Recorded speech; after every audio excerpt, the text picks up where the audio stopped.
आप सभी का बहुत बहुत स्वागत है पढ़ाई करो ऑनलाइन पर। आज की क्लास के माध्यम से देखेंगे BA first semester political science का। मैं इसका पूरा पेपर का सॉल्यूशन कराने का आज प्रयास करूंगा।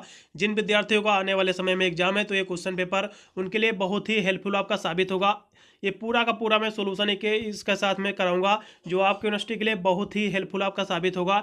जिन यूनिवर्सिटी में पेपर नहीं हुआ है ये जो मैं क्वेश्चन पेपर आपको सॉल्व करा रहा हूँ आप इतने देख लेंगे यदि तो आप अपने यूनिवर्सिटी में 75 में से आप 60 नंबर आसानी से आप क्लियर कर सकते हो। ठीक है, आप चाहे जिस भी यूनिवर्सिटी अपना कोर्स कर रहे हो, ये आपका बीए फर्स्ट सेमेस्टर के लिए है। आपका पॉलिटिकल साइंस का आपका सोल्व मॉडल पेपर है आपके 2023-24 के एग्जाम का। यदि हम पेपर की बात करें तो आपका पेपर का सबसे पहले आपको नेम देख लेना है, Indian national movement and constitution of India. जिन यूनिवर्सिटी में सेम पेपर लगता है तो बिल्कुल यही क्वेश्चन आपके भी यूनिवर्सिटी में आपका दोहराया जाएगा। ये सभी इंपॉर्टेंट क्वेश्चन आंसर आपको देख लेना है, साथ में मैं आंसर भी प्रोवाइड करता चल रहा हूँ। आज का पूरा सॉल्व मॉडल पेपर आपका रहेगा, सॉल्व क्वेश्चन पेपर आज का रहेगा। यदि इसके हम परसों की बात करें तो पूरा पेपर आपका 75 नंबर का ही आपका आएगा। इस बार आपको अपने यूनिवर्सिटी में करने को समय आपको 2 घंटा आपको करने को इसका समय मिलेगा। इस बार आपको 2 ही घंटा आपका करने को समय मिल रहा है। यदि हम पेपर की बात करें, पेपर आपका 3 खंडों में विभक्त है, section A, section B, section C. सबसे पहले मैं सेक्शन ए की प्रश्नों की बात करूंगा। यदि इसके हम प्रश्नों की बात करें तो इसमें आपके सभी प्रश्न आपको करना रहता है। सेक्शन ए के में इसमें आपके जो प्रश्न पूछे जाते हैं 10 प्रश्न आपके पूछे जाते हैं, प्रत्येक प्रश्न आपके 2 या 3 नंबर के आपके रहते हैं। जिसके हम पहले प्रश्न की बात करें तो पहला प्रश्न मोस्ट वांटेड क्वेश्चन है, इसको आप हाई लेवल का भी प्रश्न कह सकते हो। आप चाहे तो सभी प्रश्नों को उत्तर अपने सीरीज या इजी नोट्स वगैरह में भी आप लगा सकते हैं प्रश्न। आप मैं गारंटी लेता हूं यदि इतने प्रश्न आप लगाकर टिक तैयार कर लेते हो तो आप चाहे जिस भी यूनिवर्सिटी कोर्स करें आसानी से 75 में से आप 60 नंबर क्लियर कर सकते हो अपने एग्जाम में।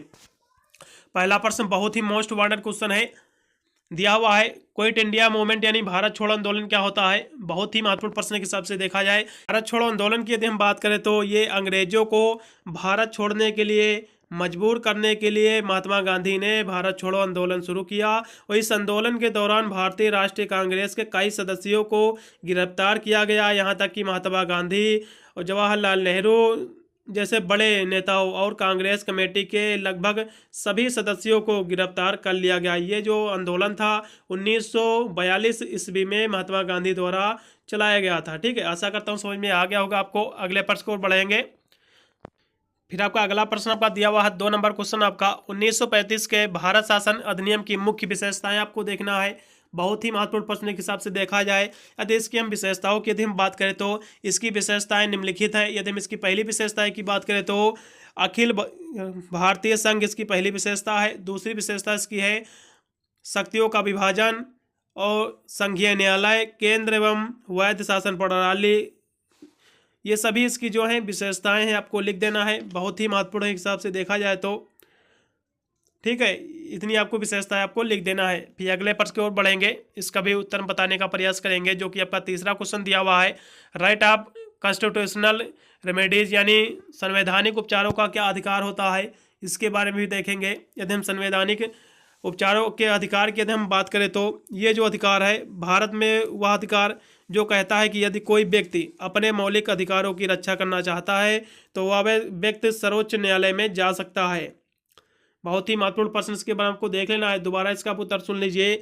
भारत में यह जो अधिकार है संवैधानिक उपचार का अधिकार जो है वह अधिकार है जो कहता है कि यदि कोई व्यक्ति अपने मौलिक अधिकारों की रक्षा करना चाहता है तो वह सर्वोच्च न्यायालय में जा सकता है। ठीक है, आशा करता हूँ समझ में आ गया होगा। फिर अगले प्रश्न को बढ़ेंगे जो कि आपका दिया हुआ है फंडामेंटल्स ड्यूटीज क्या होता है, मौलिक कर्तव्य क्या होता है। हाई लेवल का क्वेश्चन है, बहुत ही महत्वपूर्ण प्रश्न आपके एग्जाम में देखने को बिल्कुल मिलेगा। यदि हम मौलिक कर्तव्य की यदि हम बात करें तो मौलिक कर्तव्य क्या होता है, चौथा क्वेश्चन आपका दिया हुआ है। यदि हम मौलिक कर्तव्य की बात करें तो सभी को पता भी होगा, बहुत ही इजी आपका क्वेश्चन है, मौलिक कर्तव्य क्या होते हैं। यदि हम मौलिक कर्तव्य की बात करें तो इसके जो कर्तव्य होते हैं बहुत सारे कर्तव्य हैं। यदि हम कुछ कर्तव्यों की बात करें तो जैसे कि संविधान का पालन करते हुए राष्ट्रीय ध्वज एवं राष्ट्रगान का सम्मान करना, स्वतंत्रता संग्रामों के सिद्धांतों का पालन करना, भारत की संप्रभुता और अखंडता की रक्षा करना और भाईचारे की भावना, देश की रक्षा करना, ये सभी इसके मौलिक कर्तव्य हैं देश के। ठीक है भारतीय। फिर अगले प्रश्न और बढ़ेंगे जो कि आपका दिया हुआ है 4 नंबर क्वेश्चन आपका main sources of Indian constitution, भारतीय संविधान के मुख्य स्रोत क्या है। यदि इसके हम प्रश्न की बात करें तो बहुत ही महत्वपूर्ण प्रश्न है। ये आपका 5 नंबर आपका क्वेश्चन दिया हुआ है, ये जो आपका दिया हुआ है भारतीय संविधान के मुख्य स्रोत क्या है। यदि इसके मुख्य स्रोत की बात करें तो ये जो स्रोत है भारतीय सरकार अधिनियम 1935, यही इसका मुख्य स्रोत है। भारतीय संविधान के जो मुख्य स्रोत हैं ये है भारतीय सरकार अधिनियम 1935 ही इसका मुख्य स्रोत है। इतना आपको लिख देना है, आपके नंबर क्लियर हो जाएगा। फिर अगले प्रश्न को बढ़ेंगे जो कि आपका दिया हुआ है टाइप ऑफ सिटीजनशिप, यानी नागरिकता के प्रकार क्या होते हैं। जिसकी हम बात करें तो पहले आपको नागरिकता होती क्या है इसकी डिफिनेशन पढ़ेंगे। यदि हम इसकी प्रकारों की यदि हम चर्चा करें तो इसकी नागरिकता जो होती है दो प्रकार की होती है। कौन कौन से होती है।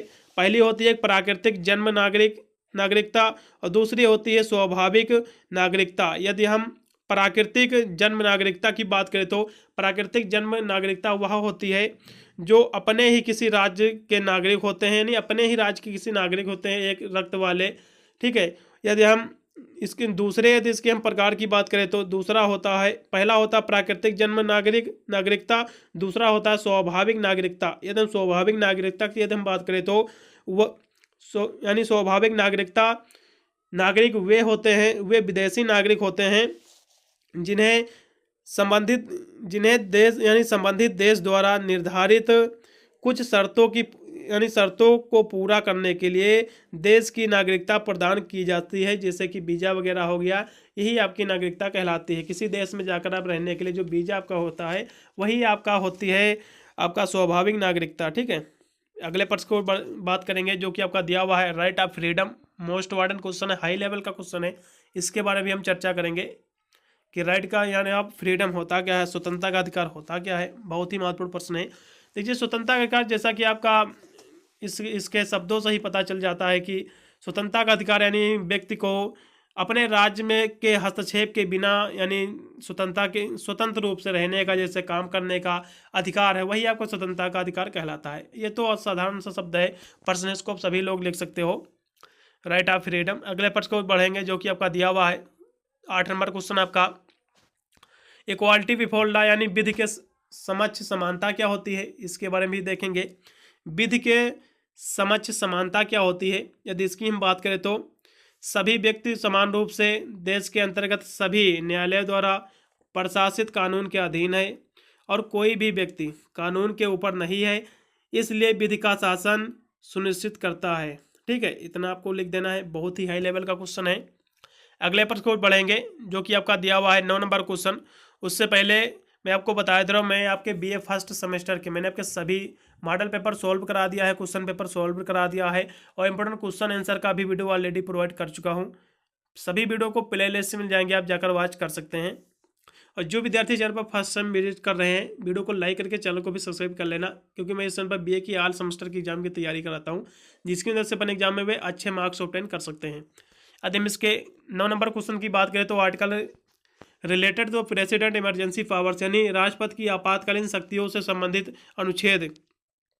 राष्ट्रपति का जो आपातकालीन शक्तियों के लिए संबंधित जो अनुच्छेद होता है, और सबसे पहले हम जानेंगे कि राष्ट्रपति की आपातकालीन शक्तियाँ होती क्या है और इसके संबंध में कोई से होती घटना तो किस अनुच्छेद के तहत आपातकालीन की घोषणा कर सकते हैं, सब कुछ समझेंगे। यदि हम राष्ट्रपति की आपातकालीन यदि हम शक्तियों से संबंधित अनुच्छेद की यदि हम बात करें तो जब युद्ध, बाहरी आक्रमण या फिर सशक्त यानी विद्रोह से भारत या उसके कुछ हिस्से में सुरक्षा को खतरा होता है, तो राष्ट्रपति को अनुच्छेद 352 द्वारा राष्ट्रीय आपातकालीन घोषित करने के लिए अधिकृत किया गया है। यानी बाहरी हमला होने से पहले ही राष्ट्रपति राष्ट्रीय आपातकालीन की घोषणा कर सकता है। ये जो अनुच्छेद है, ये जो आर्टिकल है, ये 352 द्वारा ये उल्लेखित है। ठीक है, इतना आपको लिख देना है। बहुत ही महत्वपूर्ण प्रश्न के हिसाब से देखा जाए तो अगले प्रश्न की ओर हम बढ़ेंगे, इसकी भी हम चर्चा करेंगे जो कि आपका दिया हुआ है रोल ऑफ इलेक्शन कमीशन क्या होता है, निर्वाचन आयोग की भूमिका क्या होती है, इसके बारे में भी हम देखेंगे। निर्वाचन आयोग की क्या भूमिका होती है, यदि हम इसकी बात करें तो ये आपका क्वेश्चन जो आपका दिया हुआ 10 नंबर आपका क्वेश्चन दिया हुआ है। हम निर्वाचन आयोग की भूमिका की यदि हम बात करें तो ये संविधान के अनुच्छेद 324 के एक निर्वाचित आयोग की व्यवस्था की गई है और जिसका कार्य निर्वाचन संबंधित कार्य होता है, और इसमें एक मुख्य निर्वाचन आयुक्त तथा 2 अन्य आयुक्त होते हैं। सभी विषयों पर निर्धारित बहुमत से लिया जाता है। निर्वाचन आयोग द्वारा निम्न कार्य किया जाता है। यदि इसके हम कार्यों की बात करें, आयोग की भूमिका की बात करें, तो निर्वाचन आयोग जो होता है क्षेत्रों का निर्धारण करना है इसका कार्य, मतदाता सूची तैयार करना, राजनीतिक दलों को मान्यता देता है। ये सभी इसके जो हैं इसकी भूमिका रहती है कहीं ना कहीं देखा जाए तो निर्वाचन आयोग की। ठीक है, चुनाव प्रचार के लिए नियम बनाना, जैसे ये सभी इसके कहीं ना कहीं मान्यता होती हैं। दलों की मान्यता समाप्त करना, ये सभी इसके जो होते हैं भूमिका रहती हैं निर्वाचन आयोग की। यहाँ से आपका सेक्शन ए आपका समाप्त हो जाता है। जल्दी से मैं सेक्शन बी के भी प्रश्न को मैं दिखाने का प्रयास करूँगा। यदि हम सेक्शन बी के प्रश्नों की बात करें तो इसमें आपको केवल 4 से 5 ही प्रश्न आपको अटेम्प्ट करना रहता है। प्रत्येक प्रश्न आपको 200 वर्ड में आपको देना रहता है उत्तर उसका। इसके हम पहले प्रश्न की बात करें तो पहला प्रश्न बहुत ही महत्वपूर्ण प्रश्न है, इसको आप रिपीटेड प्रश्न भी कह सकते हो, काफ़ी बार प्रश्न आपका रिपीट भी हुआ है। यदि हम इसकी प्रश्न की बात करें तो भारतीय कांग्रेस की स्थापना, उत्पत्ति एवं विकास के कारण की आपको विवेचना करना है। हाई लेवल का प्रश्न है, बिल्कुल आपके एग्जाम में देखने को मिलेगा। इसके बना को तैयार कर लेना है।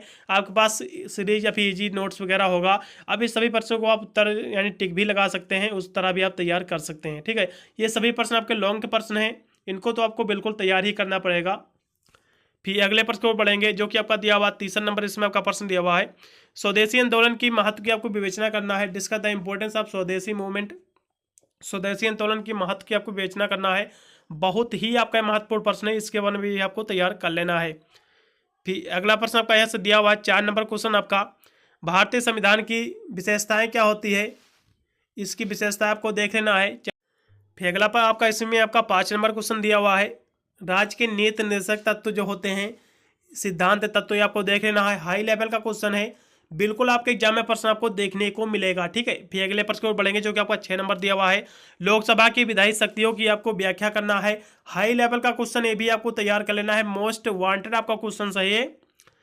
फिर यहाँ से आपका 7 नंबर आपका क्वेश्चन दिया हुआ है, यहाँ से आपको explain the powers of chief minister in state यानी इंडियन स्टेट्स, यानी भारतीय राज्यों में प्रधानमंत्री की शक्तियों का आपको परीक्षण करना है। बहुत ही महत्वपूर्ण प्रश्न, इसके बारे में आपको तैयार कर लेना है। फिर अगला प्रश्न आपका दिया हुआ, भारतीय संविधान के केंद्र राज्य की वित्तीय संबंधों की आपको व्याख्या करना है। ये भी बहुत ही महत्वपूर्ण प्रश्न है, इसके बारे में आपको देख लेना है। फिर यहाँ से लास्ट में एक और आपका प्रश्न बच जाता है, भारत में राज्यपालों की भूमिका एवं कार्यों की आपको व्याख्या करना है, विवेचना करना है। बहुत ही महत्वपूर्ण प्रश्न है। यहाँ से आपका सेक्शन बी भी आपका समाप्त हो गया। जल्दी से मैं सेक्शन सी भी सारे प्रश्न आपको दिखा दे रहा हूँ। इसमें सेक्शन सी के प्रश्नों की हम बात करेंगे। सेक्शन सी में आपके 1 से 2 ही प्रश्न आपको अटेम्प्ट करना रहता है। इसमें उत्तर आपको 500 वर्ड में आपको देना रहता है। पहला प्रश्न जैसा कि आपका दिया हुआ है, भारतीय संसदीय लोकतंत्र में प्रधानमंत्री की भूमिका की आपको विवेचना करना है।